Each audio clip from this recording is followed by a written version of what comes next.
ठट्टो में कार मां गोली लॻल लाश हथ अचण वारो मामलो थियो आहे। औरत जी लाश जी गुल ज़मीरा मसन तौरु सुञाणप कई वई आहे। मक़तूल नौजवान अलादनो पलेजो ऐं गुल ज़मीरा मसन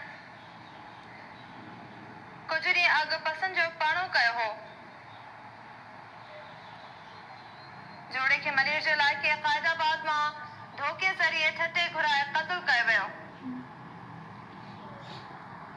ॿिन्ही ज़ाल मुड़ुसनि जा अॼु कार मां गोलियूं लॻल लाश हथ आया हुआ। मूंखे अपडेट कयो पिया ठटे में हाई स्कूल रोड ते कार मां औरत समेत ॿिनि ॼणनि जा गोलियूं लॻल लाश हथ कया विया हुआ।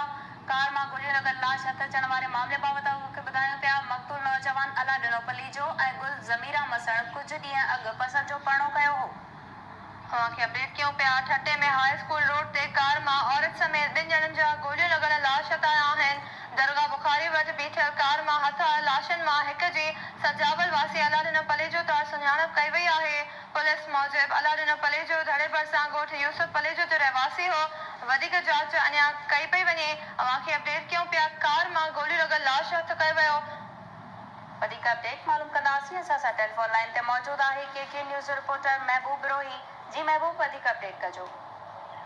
जी छठे में ये अफ़सोसनाक वाक़ियो अॼु सुबुह सवेर पेश आयो जंहिंमें छठे भरिसां हाई स्कूल रोड ते हिकु कार में जेको ॼणनि जा औरत ऐं मर्द जा जेके लाश हथ कया नौजवान ऐं नौजवान जोड़े जा लाश हथ कया विया। जंहिंखां पोइ जांच में हाणे अहम अॻुभराई थी आहे जंहिंमें इब्तिदाई तौर ते नौजवान अलादनो पलीजो जी सुञाणप कई रही हुई। हाणे पुलिस जांच दौरान इंकशाफ साम्हूं आयो आहे ऐं ख़ासि तौर ते अलादनो पलीजो जे वारसनि अची जेका पुलिस वटि स्टेटमेंट रिकॉर्ड कराई आहे त संदन जेको नौजवान आहे उहो ठटे जी रहवासण गुल ज़मीरा मिसण सां कुझु अर्सो अॻु में प्यार जो परणो कयो हो। कुझु अर्से खां वठी हू ॻोठ खाली करे कराची वारे इलाइक़े क़ाइदाबाद वारे इलाइक़े में रहंदड़ हुआ ऐं उन्हनि जी राजूरी में फ़ैसिला थिया हुआ जंहिंखां पोइ हू पंहिंजे साहिरनि वटि ईंदड़ वेंदड़ हो।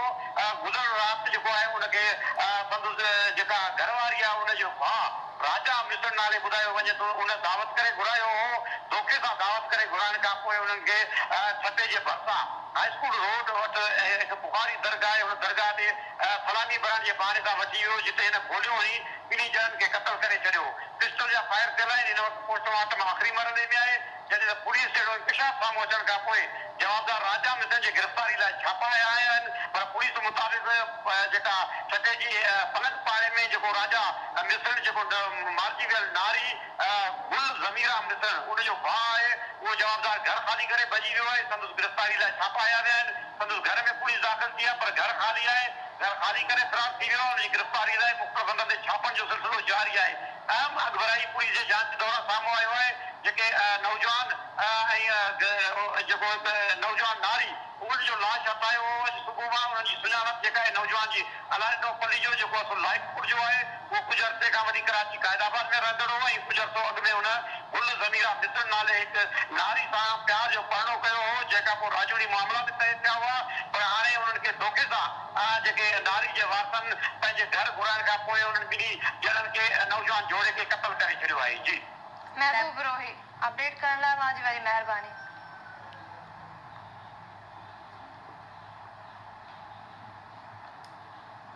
नाज़रीन, हाणे अव्हांखे